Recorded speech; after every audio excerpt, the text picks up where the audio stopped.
പാലക്കാട് നിന്ന് സച്ചിൻ കൂടി നമ്മളോടൊപ്പം ചേരുകയാണ്. Sachin, good morning. ഇനി മിനിറ്റുകൾ മാത്രമാണ് പോളിംഗ് ബൂത്തിലേക്ക് എത്താൻ. മോക്ക് പോളിംഗ് അടക്കമുള്ള കാര്യങ്ങൾ ആരംഭിച്ചിരിക്കുന്നു. പാലക്കാട് സച്ചിൻ നിൽക്കുന്നത് എവിടെയാണ്? എന്താണ് പറയാൻ പറ്റുന്നത്?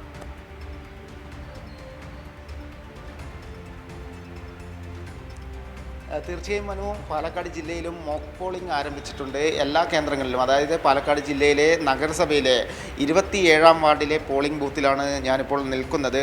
IMA ഹാള്, പാലക്കാട് നഗരത്തിൽ തന്നെയുള്ള IMA ഹാളിലാണ് നിൽക്കുന്നത്. 6 മണിയോടുകൂടെ തന്നെ മോക്ക് പോളിംഗ് ആരംഭിച്ചിട്ടുണ്ട്.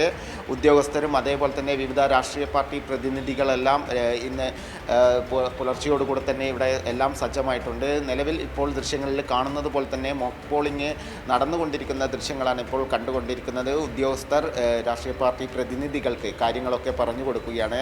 അത്തരത്തിൽ കൃത്യമായ രീതിയിൽ തന്നെയാണ് പാലക്കാട് ജില്ലയിലും തെരഞ്ഞെടുപ്പിൻ്റെ പ്രവർത്തനങ്ങളെല്ലാം മുന്നോട്ട് പോയിക്കൊണ്ടിരിക്കുന്നത്. ഇന്നലെ രാവിലെ 11 മണിയോടുകൂടിയാണ് തെരഞ്ഞെടുപ്പിൻ്റെ സാധനങ്ങളുടെ വിതരണങ്ങളെല്ലാം പാലക്കാട് 20ഓളം കേന്ദ്രങ്ങളിൽ ആരംഭിച്ചിട്ടുള്ളത്. എല്ലാം കൃത്യമായ രീതിയിൽ തന്നെയാണ് പാലക്കാട് നടന്നിട്ടുള്ളത്. 24 ലക്ഷത്തോളം വോട്ടർമാരാണ് പാലക്കാട് ജില്ലയിലുള്ളത്. 6000-ത്തിലധികം സ്ഥാനാർത്ഥികൾ പാലക്കാട് ജില്ലയിൽ മത്സരിക്കുന്നു. അതേപോലെ തന്നെ 3052ഓളം പോളിംഗ് ബൂത്തുകളാണ് പാലക്കാട് ജില്ലയിലെ നഗരസഭ, ഗ്രാമപഞ്ചായത്ത്, ബ്ലോക്ക് പഞ്ചായത്ത് തുടങ്ങിയ കേന്ദ്രങ്ങളിലെല്ലാം സജ്ജമാക്കിയിട്ടുള്ളത്. വലിയ രീതിയിലുള്ള ഒരു ആവേശത്തിൽ തന്നെയാണ് പാലക്കാട് പോളിംഗ് ബൂത്തിലേക്ക് പോകുമ്പോൾ അതികൗതുകകരമായ ഏറ്റവും പ്രധാനപ്പെട്ട മറ്റൊരു ചോദ്യമുണ്ട്. സത്യമംഗലം കാട്ടിൽ നിന്ന് ഒളിപ്പോരാളി ഇന്ന് വോട്ട് ചെയ്യാൻ എത്തുമോ? അതൊരു ആവേശം നിറഞ്ഞ കാര്യമാണ്, അല്ലെങ്കിൽ ഒരു രാഷ്ട്രീയ ചോദ്യം ഇന്ന് കേരളം ഉന്നയിക്കുന്നുണ്ട്.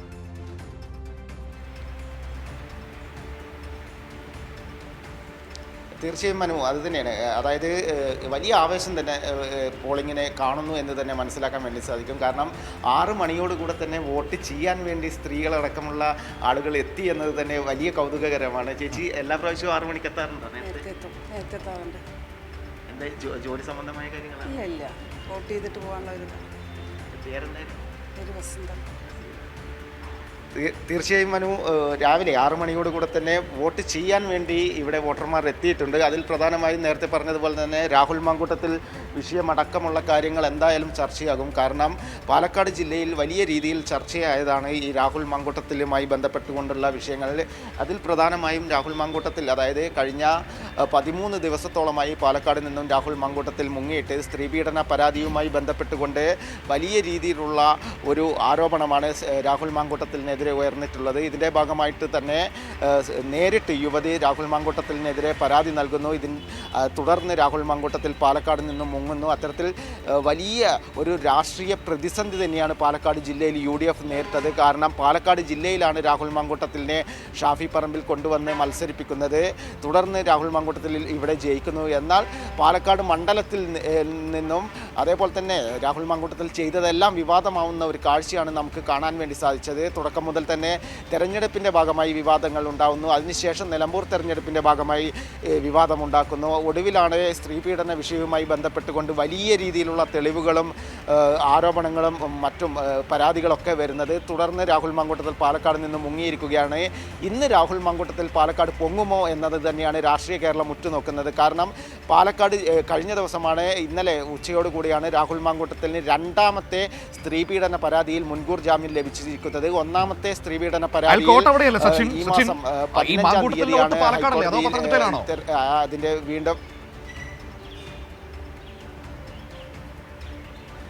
തീർച്ചയായും മനു, പാലക്കാട് കുന്നത്തൂർ മേടിലെ സെൻറ്റ് സെബാസ്റ്റ്യൻ സ്കൂളിലാണ് രാഹുൽ മാങ്കൂട്ടത്തിന് വോട്ടുള്ളത്. കാരണം കുന്നത്തൂർ മേടിലെ ഫ്ലാറ്റിലാണ് നിലവിൽ രാഹുൽ മാങ്കൂട്ടത്തിൽ പാലക്കാടേക്ക് മാറ്റിയിട്ടുണ്ട്. അതേപോലെ തന്നെ പാലക്കാട് MLA ഓഫീസ് തുറക്കുന്നുണ്ട്. പക്ഷേ MLA ഇല്ല എന്നത് തന്നെയാണ്. കാരണം MLA ഓഫീസ് തുറന്ന് പ്രവർത്തിച്ചുകൊണ്ട് കാര്യമില്ലല്ലോ. അവിടെ MLA എത്തണമല്ലോ. MLA എത്തിയിട്ട്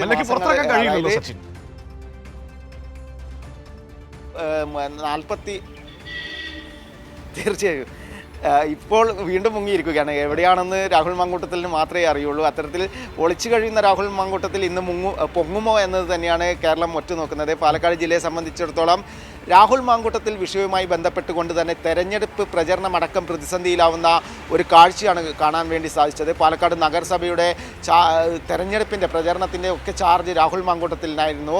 സ്ത്രീപീഡന പരാതി ഉയർന്നതിൻ്റെ അടിസ്ഥാനത്തിൽ രാഹുൽ മാങ്കൂട്ടത്തിനെ മാറ്റി വി.കെ. ശ്രീകണ്ഠൻ MP തെരഞ്ഞെടുപ്പിൻ്റെ പ്രചാരണ ചുമതല ഏറ്റെടുക്കുകയാണ് ഉണ്ടായിട്ടുള്ളത്. പാലക്കാട് നഗരസഭ 10 വർഷത്തോളമായി BJP ഭരിക്കുന്നു. ആ നഗരസഭ ഇപ്പോൾ സച്ചിൻ നിൽക്കുന്നത് പാലക്കാട് മുനിസിപ്പാലിറ്റിയിലാണ്. സംസ്ഥാനത്ത് BJP ഭരിക്കുന്ന 2 മുനിസിപ്പാലിറ്റികളെ ഒന്ന് പാലക്കാടും ഒന്ന് പന്തളവും. അതിൽ പാലക്കാട് മുനിസിപ്പാലിറ്റി എന്നും വിവാദങ്ങൾ നിറഞ്ഞതായിരുന്നു കഴിഞ്ഞ 5 വർഷം എന്ന് പറയുന്നത്. ഒരു ഭരണ മികവിന്റെ ഒരു വാർത്ത പോലും നമ്മൾ അവിടെ ഒന്നും കേട്ടിട്ടില്ല. പകരം ഏറ്റവും മോശം ഭരണ സംവിധാനത്തിന്റെ വാർത്തകളാണ് കേട്ടത്. BJPക്ക് ഉള്ളിൽ തന്നെ വലിയ പൊട്ടിത്തെറികൾ ഉണ്ടാകുന്നതൊക്കെ നമ്മൾ കണ്ടതാണ്. അതുകൊണ്ട് തന്നെ അവിടുത്തെ ഒരു രാഷ്ട്രീയ സാഹചര്യം ഈ പോളിംഗ് ബൂത്തിലേക്ക് പോകുന്നതിന് തൊട്ട് മുൻപ് എങ്ങനെയാണ് പറയാൻ പറ്റുക?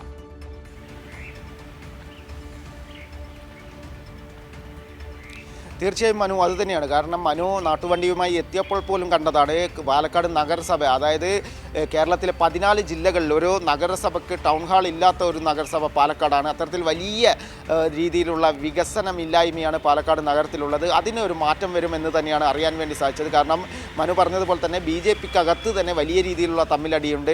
കൃഷ്ണകുമാർ പക്ഷം നിലവിൽ മത്സരിക്കുന്ന വൈസ് ചെയർമാൻ കൂടിയായിട്ടുള്ള കൃഷ്ണദാസിനെ തോൽപ്പിക്കാനുള്ള ശ്രമങ്ങൾ നടത്തുന്നു. അത്തരത്തിൽ വലിയ രീതിയിലുള്ള കൃഷ്ണകുമാറിൻ്റെ ഭാര്യയെ മത്സരിപ്പിക്കുന്നു. കുടുംബാധിപത്യം, അതായത് ഭാര്യ എന്നൊരു പോസ്റ്റ് BJPയിൽ ഉണ്ടോ എന്നൊക്കെയുള്ള രീതിയിൽ BJPയിൽ തന്നെ വലിയ രീതിയിൽ തമ്മിലടി ഉണ്ടായിരുന്നു. അതിനാൽ തന്നെ ഇത്തവണ ഒരു മാറ്റം ഉണ്ടാകും എന്ന് തന്നെയാണ് പ്രതീക്ഷിക്കുന്നത്. അത് ഇടതുപക്ഷത്തിലൂടെയായിരിക്കും അത്തരത്തിലൊരു മാറ്റം ഉണ്ടാകും. കാരണം LDFൻ്റെ കൊട്ടിക്കലാശത്തിലടക്കം നമ്മൾ കണ്ടതാണ്. പാലക്കാട്ടെ ജനാധിപത്യ മതേതര വിശ്വാസികളെല്ലാം ഒഴുകി എത്തിക്കൊണ്ടായിരുന്നു വലിയ ആവേശകരമായ കൊട്ടിക്കലാശം പാലക്കാട് നടന്നത്.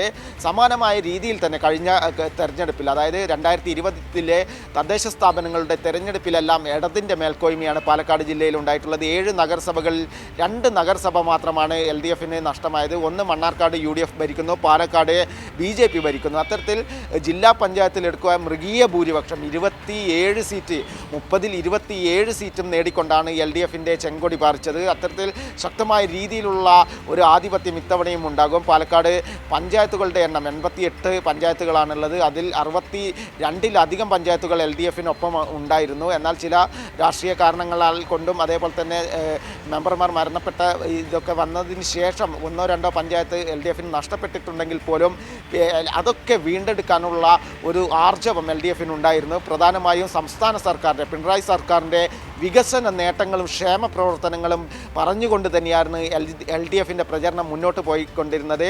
കാരണം LDFൻ്റെ നേതാക്കളൊക്കെ പറഞ്ഞത് രാഹുൽ മാങ്കൂട്ടത്തിൽ വിഷയമൊക്കെ പറയാൻ നിന്നാൽ ഈ ഇലക്ഷൻ കഴിഞ്ഞാലും പറഞ്ഞുകൊണ്ടേ ഇരിക്കേണ്ടി വരും. അത്രയും പീഡനങ്ങൾ രാഹുൽ മാങ്കൂട്ടത്തിൽ ആളുകൾ ചെയ്തിട്ടുണ്ട്. നമുക്ക് പറഞ്ഞുകൊണ്ടിരിക്കേണ്ടി വരും. സച്ചിൻ, ഞാൻ സച്ചിനിലേക്ക് മടങ്ങിയെത്താം. ഏതായാലും രാഹുൽ മാങ്കൂട്ടത്തിൽ ഇന്ന് വോട്ട് ചെയ്യാൻ വേണ്ടി വരുമോ എന്നതൊരു പ്രധാനപ്പെട്ട ചോദ്യം തന്നെയാണ്. വന്നു കഴിഞ്ഞാൽ അത് UDFന് ഉണ്ടാക്കാൻ പോകുന്ന നാണക്കേട് ചെറുതായിരിക്കില്ല. അതല്ലെങ്കിൽ തന്നെ UDFന് രാഹുൽ മാങ്കൂട്ടത്തിൽ വിഷയത്തിൽ തല ഉയർത്തിൽ നിൽക്കാൻ പറ്റാത്ത സാഹചര്യമാണ്.